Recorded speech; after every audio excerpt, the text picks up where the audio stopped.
जय श्री हरि, जय श्री हरि, जय श्री हरि। मैंने बचपन में जब पढ़ाई करते थे तो ग्रामर यानी व्याकरण, तो ग्रामर में एक चैप्टर था टेंस। ये टेंस बहुत बड़ी बात है। ये ब्रह्मांड का नंबर 1 पार्टनर है, वो है टेंस। टेंस का मतलब होता है समय, समय का मतलब होता है काल, और काल के अंदर ही पूरे ब्रह्मांड, पूरा कायनात, पूरा यूनिवर्स का सबसे नंबर 1 पार्ट है, तो वो है टेंस यानी काल। चांद, सूरज, पृथ्वी, नवग्रह, ग्रह, उपग्रह, ब्रह्मांड के सारे कायनात, यूनिवर्स काल के साथ पूरे यूनिवर्स में अपनी गति सीमा के अनुसार कार्य करते रहते हैं। अब प्रश्न आता है कि ये टेंस है क्या, यानी समय। यही सर्वोपरि है ब्रह्मांड यूनिवर्स का एक अंग, जिसका 3 पुत्र हैं, प्रेजेंट, पास्ट, फ्यूचर।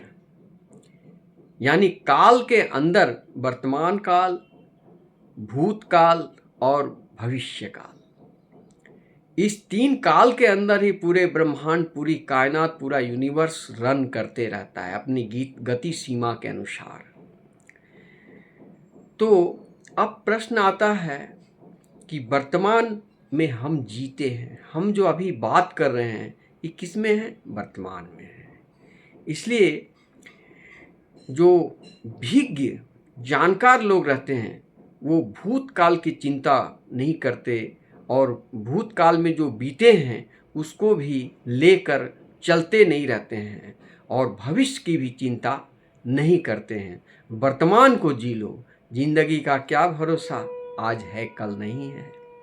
एक पल में क्या से क्या हो जाएगा, ये भ्रम में मत रहो कि तुम बरसों जी लोगे, बरसों बचे खुचे रहोगे, इसकी कोई गारंटी नहीं है। इसलिए मेरा आपसे अनुरोध है कि वर्तमान काल का पूर्ण रूप से वर्तमान में जिंदा रहिए। जो कल करने की इच्छा है वो आज ही कर डालिए। अब सवाल आता है कि कर्म करना है, तो इसमें ज्ञान का होना अति आवश्यक है। अब प्रश्न आता है ज्ञान। तो ज्ञान में भी मान लीजिए मैं एक पर्सन हूँ। पर्सन आप व्याकरण में पढ़े ही होंगे, फर्स्ट पर्सन, सेकंड पर्सन और थर्ड पर्सन। तो इसका भी बहुत बड़ा मीनिंग है। ये ब्रह्मांड का एक जबरदस्त डेफिनेशन है, first person, second person, third person. तो फर्स्ट पर्सन मैं हूँ, यानी मैं यानी ब्रह्म हूँ, ब्रह्म का एक अंश हूँ। मैं ब्रह्मा नहीं हूँ, लेकिन ब्रह्म का एक अंश हूँ, ये मैं हूँ। और सेकंड पर्सन में है कि माता पिता गुरु सब कोई आते हैं, पूरे यूनिवर्स के संसार के लोग आते हैं, वो सेकंड पर्सन। और थर्ड पर्सन होते हैं वे यानी ब्रह्मांड, यूनिवर्स, देवतागण, ब्रह्मा विष्णु महेश, ये लोग आते हैं। तो यदि हम फर्स्ट पर्सन में ज्ञानी होंगे तो इसका प्रभाव सेकंड पर्सन में जाएगा और इसका प्रभाव थर्ड पर्सन में जाएगा। लेकिन बात ऐसा है कि ज्ञान, बुद्धि का विकास ज्ञानी को दिया जा सकता है और ज्ञानी समझ सकते हैं, लेकिन जो अज्ञानी हैं वो भी समझ सकते हैं। उनको भी ज्ञान दिया जाए तो वो भी ज्ञान अर्जन करके खुद को परिवर्तन करके एक भक्ति मार्ग में आकर सक्षम व्यक्ति सफल हो सकते हैं। लेकिन जो अभिमानी होते हैं, अर्थात यहाँ पर मैंने स्पष्ट कर शब्दों का मर्यादा को समझिए। पहले ज्ञानी, फिर अज्ञानी और तीसरा है अभिमानी। तो ज्ञानी को ज्ञान दिया जा सकता है, अज्ञानी को भी ज्ञान दिया जा सकता है, लेकिन जो अभिमानी होते हैं उनको कोई ज्ञान नहीं दिया जा सकता है। उनको उस अभिमानी व्यक्ति को वक्त जवाब देता है, और वक्त के अनुसार जब ठोकर खाता है तब उनको ज्ञान होता है। लेकिन कुछ ऐसे अभिमानी होते हैं कि ठोकर खाने के बाद भी उनको ज्ञान नहीं होता है। इतने बड़े बड़े ठोकर खाते खाते दुनिया से चले भी जाते हैं, लेकिन ज्ञान का और भक्ति मार्ग में उनका कोई आश्रय नहीं मिलता है। उनका इसी तरह जीवन मृत्यु का खेल चलता रहता है। अब आता है कि first person, second person, third person. तो फर्स्ट पर्सन में होता है जीव, सेकंड पर्सन में जगत और थर्ड पर्सन में जगन्नाथ, यानी यूनिवर्स, कायनात, यूनिवर्स। ये जब हम खुद जीव को समझें कि जीव एक ब्रह्म है और शरीर नाशवान है, ये अलग है। जीव और शरीर ये दोनों एक नहीं है, लेकिन दोनों में एक दूसरे में अन्योन्याश्रय संबंध भी है। जीव वहीं निवास करता है जहाँ शरीर हो, और शरीर भी जीव का ही दास है। जैसे ही जीव निकल जाता है, प्राण निकल जाते हैं, ये शरीर धड़ाम से गिर जाता है और वो अचल हो जाता है, निष्क्रिय हो जाता है। इसलिए जीव और यानी आत्मा और शरीर का गहरा रिश्ता है, लेकिन ये दोनों अलग अलग हैं। जीव का अर्थ है ब्रह्म और शरीर का अर्थ है पंच तत्व। कि पंच तत्व का ये अधम शरीरा कहा गया है।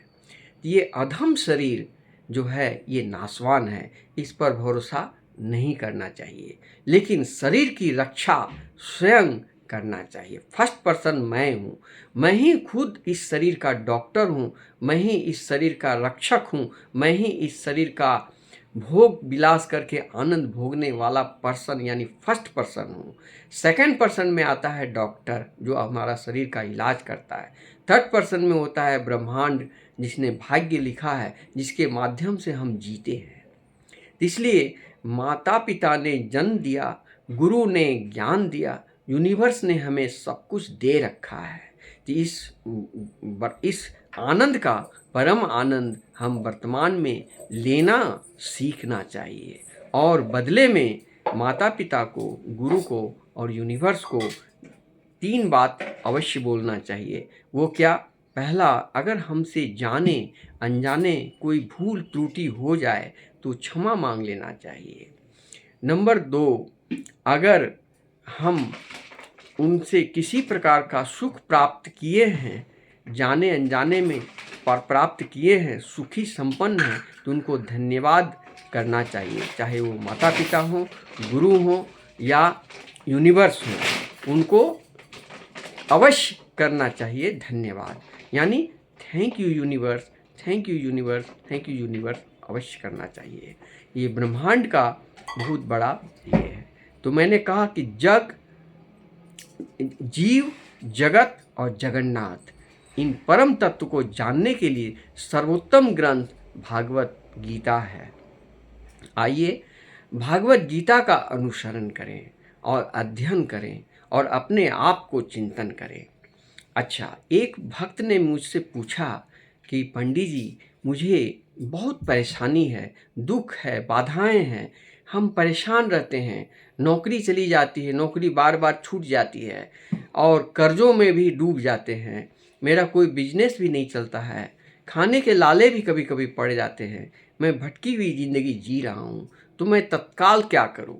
तो मैंने उनसे कहा कि देखो भाई, इस दुनिया में, इस ब्रह्मांड में एक ऐसे देवता हैं जो अमर हैं, जुगों जुगों से अमर हैं, वो है हनुमान जी। हनुमान चालीसा का पाठ करो और सुबह स्नान करके हनुमान जी का ध्यान करो और हनुमान चालीसा का पाठ करो। अगरबत्ती जलाओ, फूल और जल देके और तुलसी पत्ता देके हनुमान जी का पूजन करो। खासकर अगर डेली नहीं कर सकते हो तो कम से कम मंगलवार को और शनिवार को अवश्य करो। तुम्हारे राहु केतु शनि जो तुम्हें घेर के रखा है, जिसके कारण से तुम्हारा अनिष्ट हो रहा है, ये संसारिक जीवन में सबसे जो कष्ट पाता है और दुखदायी है वो है शनि, राहु, केतु। ये तीनों कष्ट देते हैं। किसके आदेश से? यूनिवर्स, श्री कृष्ण परम ब्रह्म परमात्मा के आदेश से ही कष्ट देते हैं। क्योंकि जो हम पाप करते हैं तो पाप को दंड देने वाला कौन है? जिस प्रकार ये देवतागण ब्रह्मांड के जो परमात्मा हैं वो किसी जीव को मारते नहीं हैं और मरे हुए जीव को लेते भी नहीं हैं, इसलिए उन्होंने सूर्य का पुत्र यमराज जो हैं वो मरे हुए लोगों को ले जाते हैं। और यमराज ही मृत्यु का भगवान है। और पूरे विश्व में जो यूनिवर्स है उसको न्याय दंडाधिकारी कौन है? शनिदेव, जो अपने माता पिता से अन्याय करता है, अपने भाई से अन्याय करता है, अपने मित्र बंधु से अपना अन्याय करता है, अपने गुरु से छल करता है, इन स्त्रियों से जो छल करके उनका शोषण करता है या उन पर अत्याचार करता है, तो शनि की वक्र दृष्टि से वो बच नहीं सकते और शनि की दशा से उन्हें बहुत अपार कष्ट होता है। यही कारण है कि लोग बहुत कष्ट भोगते रहते हैं। इसका कारण वो कोई और नहीं है, स्वयं यानी फर्स्ट पर्सन, सेकंड पर्सन दुनिया और थर्ड पर्सन यूनिवर्स। ये याद रखना, ये ग्रामर जो है उसको अध्ययन करो तो आध्यात्मिक दृष्टि से तुम्हें दिखाई देगा कि पूरा ब्रह्मांड यूनिवर्स का जो खेल है वो यूनिवर्स का ही पूरा जादू है। तो इस प्रकार जो हम जीवन में कष्ट भोग करते हैं और कष्ट जो पाते हैं ये परमात्मा नहीं देते हैं, ये हमारा कर्मों का फल जो न्याय दंडाधिकारी शनिदेव हैं, राहु हैं। जैसे राहु किसको अनिष्ट करते हैं? जो लोग गरीबों का धन चुराते हैं, गरीबों से अन्याय करते हैं, लोगों को ठगते हैं, धोखा देते हैं और इस तरह से करके वो बहुत धन कमा लेते हैं, तो उस धन को परमात्मा तो खाएंगे नहीं, परमात्मा तो लेंगे नहीं। तब उनके लिए वो राहु का सृष्टि किए हैं और राहु जो हैं वो उस धन को खाते हैं और वो उसको मुक्त करते हैं। ये सब हितैषी हैं, कोई शत्रु नहीं है। ब्रह्मा ने, विष्णु ने और महादेव ने जो संसार की रचना की है वो परम आनंदमय है, कोई दुख का नहीं है। शनि राहु केतु का वक्र दृष्टि किन पर पड़ता है? जो अत्याचारी, पापी, पाप आचरण करने वाले तामसिक लोग हैं, उनको, जीवों को अपनी सुख के लिए जीवों की हत्या कर देते हैं और उसके मांस का भक्षण करते हैं। तो इन लोगों को दंड देने के लिए परमात्मा नहीं है। परमात्मा किसी को न दंड देते हैं, न किसी को सजा देते हैं, न किसी को जान से मारते हैं। इसके लिए विभाग बनाया गया है। तो इस प्रकार अगर हम सच्चे कर्म करेंगे तो हमें राहु केतु शनि प्रसन्न रहेंगे और हमें धन धान्य से परिपूर्ण होंगे। यही शनि राहु केतु अगर आपका फेवर में हो जाए तो आपका बहुत विकास होता है। ये एस्ट्रोलॉजर में हम बताते हैं।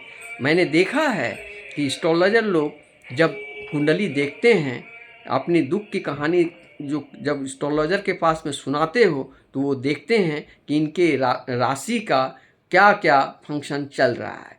तो जिनकी मंगल दशा बिगड़ जाती है और बृहस्पति दशा भी डाउन हो जाता है और शनि राहु केतु हावी हो जाते हैं। सबसे खराब जिंदगी वो होता है जो शराब, मांस और पाप आचरण करने वाले जो होते हैं लोग, उसमें राहु का महादशा चलता है।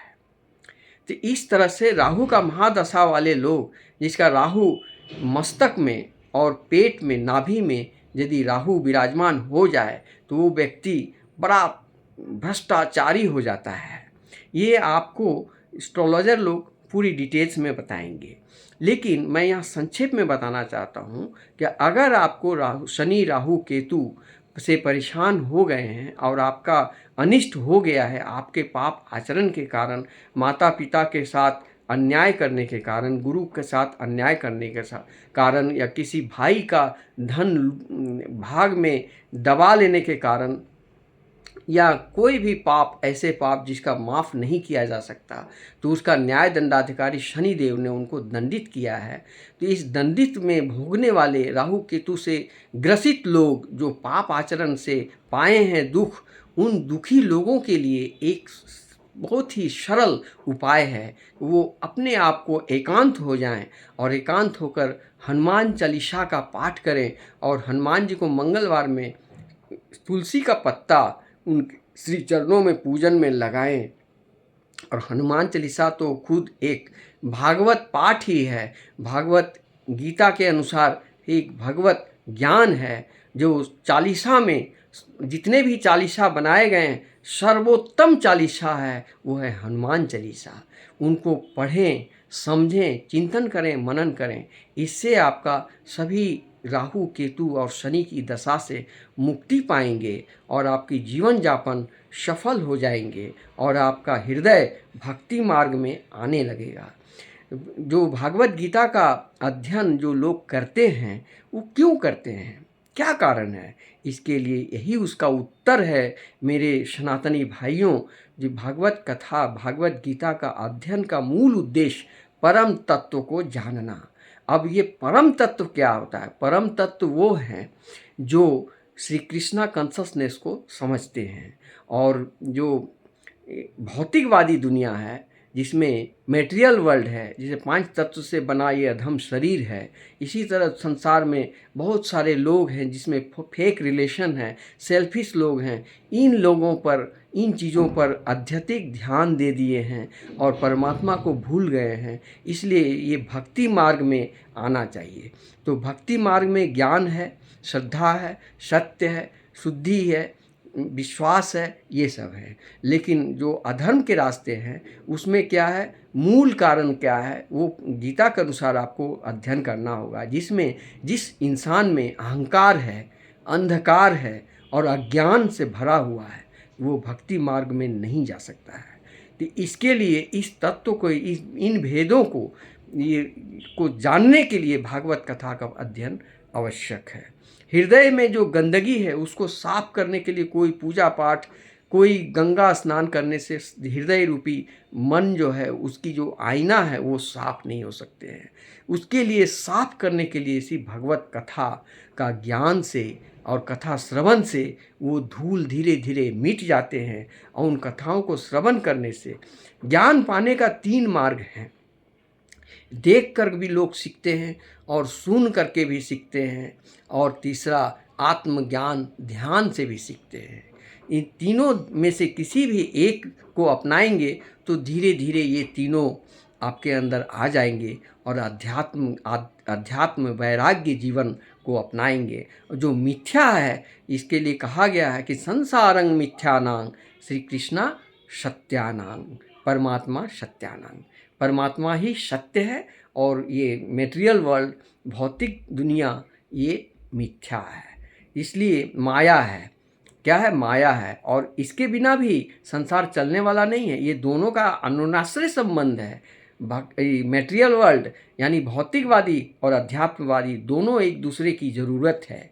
भौतिकवादी दुनिया में सारा कार्य करिए, लेकिन आत्मा को आध्यात्मिक की ओर ले चले। और आध्यात्मिक, इसके लिए 3 काम आपको करना है। पहला, शुद्ध शाकाहारी भोजन करो, तभी भक्ति मार्ग में जा सकते हो। दूसरा, सत्य की ओर, सत्य के मार्ग। सत्य से बड़ा कोई धर्म नहीं, सत्य से बड़ा कोई तप नहीं, और सत्य से बड़ा कोई माता पिता नहीं, सत्य से बड़ा कोई गुरु नहीं, और सत्य से बड़ा कोई ब्रह्मांड का देवता नहीं। इसलिए सत्य को अपनाएं और असत्य का त्याग करें। यही है भागवत गीता कथा का मूल उद्देश्य। और सुख हो, दुख हो, अच्छे हों, बुरे हों, लाभ हो, हानि हो, जस हो, अपजस हो, सबको समभाव से देखना मानसिक तनाव से मुक्ति पाओगे। समभाव देखने के लिए संयम रहो और भगवान को मन ही मन ध्यान करो। लोग करते क्या है, जब दुख भोगते हैं तो पंडित के पास जाते हैं, एस्ट्रोलॉजर के पास जाते हैं, बहुत सारे धन नाश कर लेते हैं। इस यज्ञ हवन पूजन करके कोई भी सुखी नहीं हो सकता है। इसके लिए मैंने बहुत ही सरल उपाय आपको बताया है कि मंगलवार और शनिवार को आप हनुमान चालीसा का पाठ करें, हनुमान जी का मंदिर में जाएं। आपका राहु केतु शनि की दशा कट जाएगी और आपका जीवन यापन सुखमय होगा। अगर संभव हो तो प्रतिदिन करना चाहिए। जिनकी राशि का स्वामी मंगल हो, उनको तो हनुमान जी का चालीसा प्रत्येक दिन सुबह करना ही करना चाहिए, क्योंकि हनुमान चालीसा कोई मामूली नहीं है। ये अश्वमेध यज्ञ का फल मिलता है एक बार हनुमान चालीसा पढ़ने से। 1 करोड़ अश्वमेध यज्ञ का फल मिलता है सिर्फ गोविंद नाम लेने से। 10 करोड़ यज्ञ का फल मिलता है, अश्वमेध यज्ञ का फल मिलता है एक बार राधा नाम लेने से। लेकिन ऊपर से नहीं, अंदर आत्मा से लेना होगा। यही परम तत्व का ज्ञान भागवत कथा का ज्ञान है। मित्रों, सनातनियों, आइए प्रेम से बोलिए वृंदावन बिहारी लाल की जय। हरे कृष्ण कृष्ण कृष्ण हरे हरे, हरे रामा रामा